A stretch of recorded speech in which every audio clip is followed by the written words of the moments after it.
Hi, welcome to our channel of IGNOU audiobooks. Indira Gandhi National Open University, School of Humanities, SOH, Bachelor's Degree Programs BA, English and Hindi, Foundation Courses BEGF 101 Foundation Course in English Block, 1 The Environment Unit, 1 Animal Rights 1.0 Objectives in this unit. Our aim is to give you practice in reading comprehension by setting I. A passage from George Orwell for you to read, and 2. Comprehension questions on the reading passage. We have also set exercises on selected items of vocabulary. The section on grammar and usage introduces you to the feature of subject-verb concord and gives examples of the concord of number and person with the verbs be, do and have. For practice in writing, you will write a short speech of the kind you will read in the passage set for reading. After completing the unit, you should be able to read simple narrative passages with understanding, distinguish between words having related meanings, observe the rules of concord with the verbs be, do and have, and write a short composition presenting your views and supporting them with facts. 1.1 Reading Comprehension, an extract from Animal Farm's study guide. The aim of this section is to help you to read with understanding and to expand your vocabulary. You should first read the whole passage silently and rapidly to get the main points. Then you should read it again, carefully and at a slower pace, to get all the details. You should try to guess the meaning of difficult and unfamiliar words from the context. If for some reason you still cannot understand the meaning, then you may consult a dictionary. After you have read and understood the passage, you must answer all the comprehension questions. Your answers should then be checked with the answers given by us at the end of the unit. 1.1.1 Passage for reading from George Orwell, Animal Farm. 1. Mr. Jones, of the Manor Farm, had locked the hen house for the night, but was too drunk to remember to shut the pop holes. With the ring of the light from his lantern dancing from side to side, he lurched across the yard and made his way up to bed, where Mrs. Jones was already snoring. 2. As soon as the light in the bedroom went out, there was a stirring and a fluttering all through the farm buildings. Word had gone round during the day that old Major, the prize middle white boar, had had a strange dream on the previous night and wished to communicate it to the other animals. It had been agreed that they should all meet in the big barn as soon as Mr. Jones was safely out of the way. Old Major was so highly regarded on the farm that everyone was quite ready to lose an hour's sleep in order to hear what he had to say. 3. All the animals were now present except Moses, the tame raven, who slept on a perch behind the back door. When Major saw that they had all made themselves comfortable and were waiting attentively, he cleared his throat and began, "Comrades, you have heard already about the strange dream that I had last night. But I will come to the dream later. I have something else to say first. I do not think, comrades, that I shall be with you for many months longer, and before I die, I feel it my duty to pass on to you such wisdom as I have acquired. I have had a long life. I have had much time for thought as I lay alone in my stall, and I think I may say that I understand the nature of life on this earth as well as any animal now living. It is about this that I wish to speak to you. 4. Now, comrades, what is the nature of this life of ours? Let us face it, our lives are miserable, laborious, and short. We are born, we are given just so much food as will keep the breath in our bodies, and those of us who are capable of it are forced to work to the last atom of our strength, and the very instant that our usefulness has come to an end we are slaughtered with hideous cruelty. 5. But is this simply part of the order of nature? Is it because this land of ours is so poor that it cannot afford a decent life to those who dwell upon it? No, comrades, 1,000 times no. This single farm of ours would support a dozen horses, 20 cows, hundreds of sheep, and all of them living in a comfort and a dignity that are now almost beyond our imagining. Why then do we continue in this miserable condition? Because nearly the whole of the produce of our labors is stolen from us by human beings. There, comrades, is the answer to all our problems. It is summed up in a single word: man. Man is the only real enemy we have. Remove man from the scene, and the root cause of hunger and overwork is abolished forever. 6. Man is the only creature that consumes without producing. He does not give milk, he does not lay eggs, he is too weak to pull the plow, he cannot run fast enough to catch rabbits. Yet he is lord of all the animals. He sets them to work, he gives back to them the bare minimum that will prevent them from starving, and the rest he keeps for himself. Our labor tills the soil, our dung fertilizes it, and yet there is not one of us that owns more than his bare skin. You cows that I see before me, how many thousands of gallons of milk have you given during this last year? And what has happened to that milk which should have been breeding your sturdy calves? Every drop of it has gone down the throats of our enemies. And you hens, how many eggs have you laid this last year, and how many of those eggs ever hatched into chickens? The rest have all gone to market to bring in money for Jones and his men. And you, Clover, where are those 4 foals you bore, who should have been the support and pleasure of your old age? Each was sold at a year old. You will never see one of them again. In return for your 4 confinements and all your labor in the field, what have you ever had except your bare rations and a stall? 7. Is it not crystal clear, then, comrades, that all the evils of this life of ours spring from the tyranny of human beings? Only get rid of man, and the produce of our labor would be our own.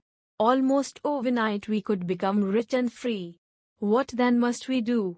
Why, work night and day, body and soul, for the overthrow of the human race. That is my message to you, comrades. Rebellion. I do not know when that rebellion will come. It might be in a week or in 100 years, but I know, as surely as I see the straw beneath my feet, that sooner or later justice will be done. Fix your eyes on that, comrades, throughout the short remainder of your lives. And above all, pass on this message of mine to those who come after you, so that future generations shall carry on the struggle until it is victorious. 8. And remember, comrades, your resolution must never falter. No argument must lead you astray. Never listen when they tell you that man and the animals have a common interest, that the prosperity of the one is the prosperity of the other. It is all lies. Man serves the interests of no creature except himself. And among us animals let there be perfect unity, perfect comradeship in the struggle. All men are enemies. All animals are comrades.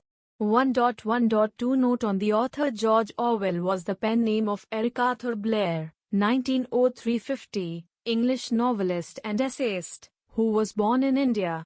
He is known for his satirical novels, of which Animal Farm, 1945, is one. It is an allegory on the Russian Revolution. A satire is a literary work, a novel, play, etc., which tries to show the foolishness or evil of some establishment or practice in an amusing way.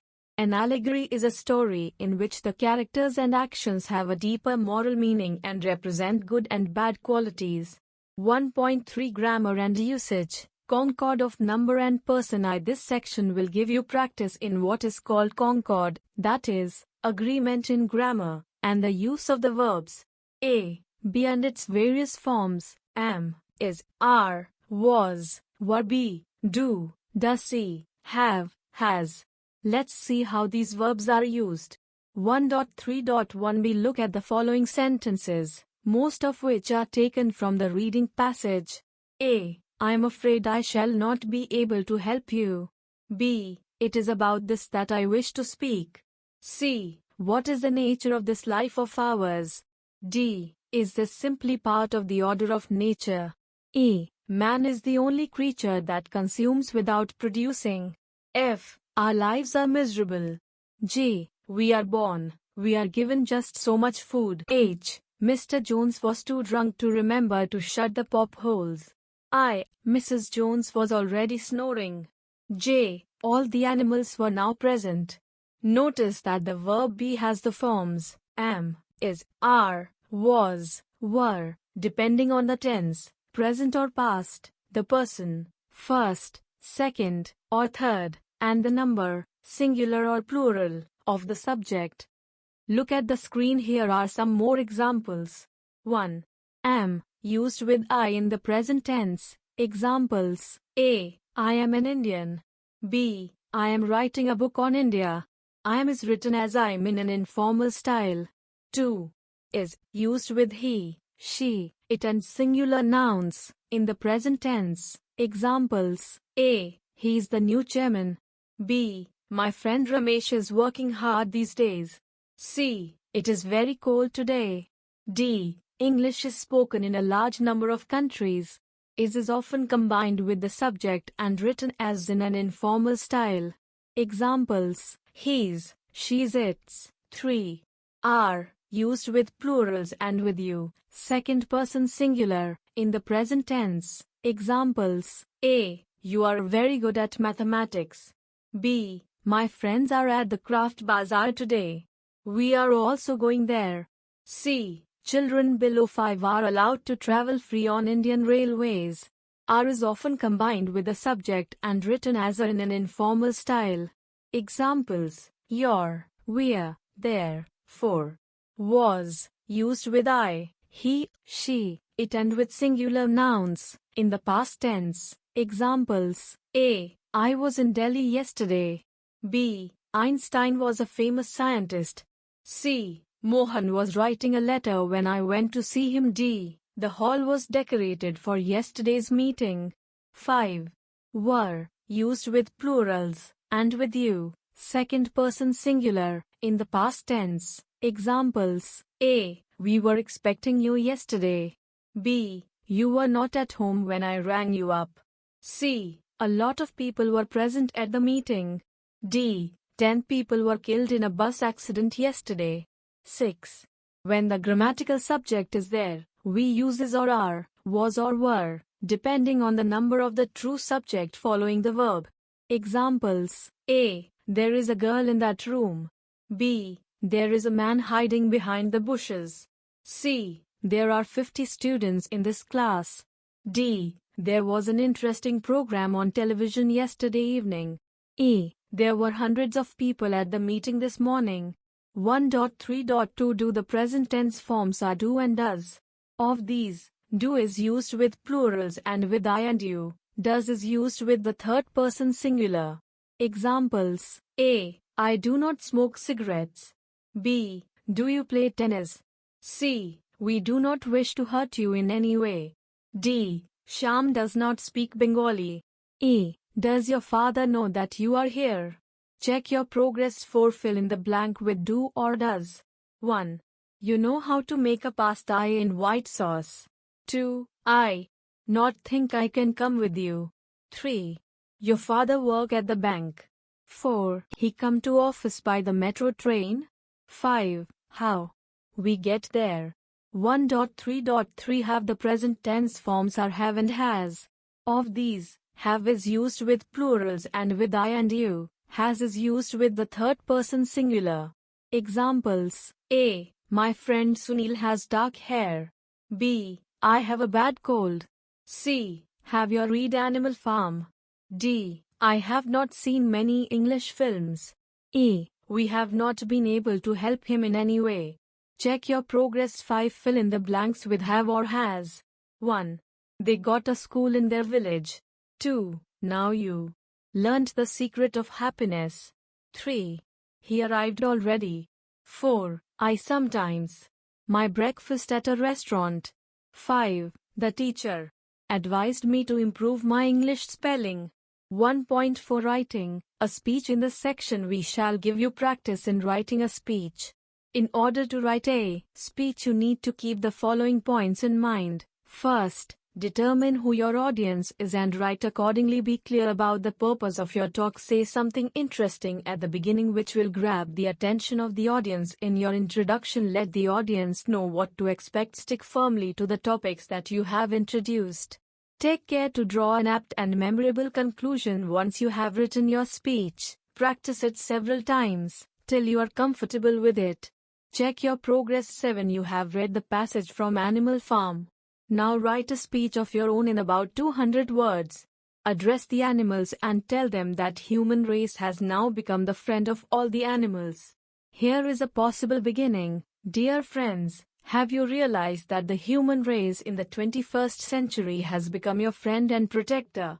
You may like to mention some of the following. I. Establishment of wildlife sanctuaries and national parks to help create a natural environment for animals and birds to preserve endangered species. 2. Strict anti-poaching laws. 3. Ban on the export of certain varieties of animal hide. 4. Exposure by the press of crimes against animals, even for medical purposes. Special hospitals for animals and birds. 1.5 Listening. A poem. Listen to the poem and fill in the blanks as it is read out to you. Dolphin's sad smile. Have you seen the dolphin at the marine park? Have you seen her? Seen how she's smart? Have you watched her do her wonderful? But have you stopped to think how she ended? Brick. A sad story lies behind that. Smile. A story of a cruel capture from the taken from her. Now she's confined in that sterile pool. Her freedom is.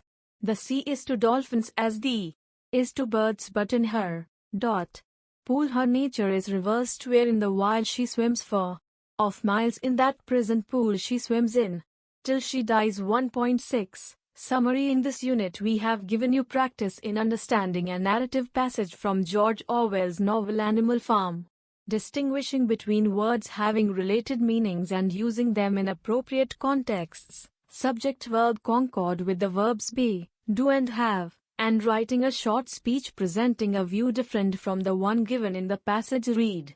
Thank you for watching. We will see you in the next video, with next chapter.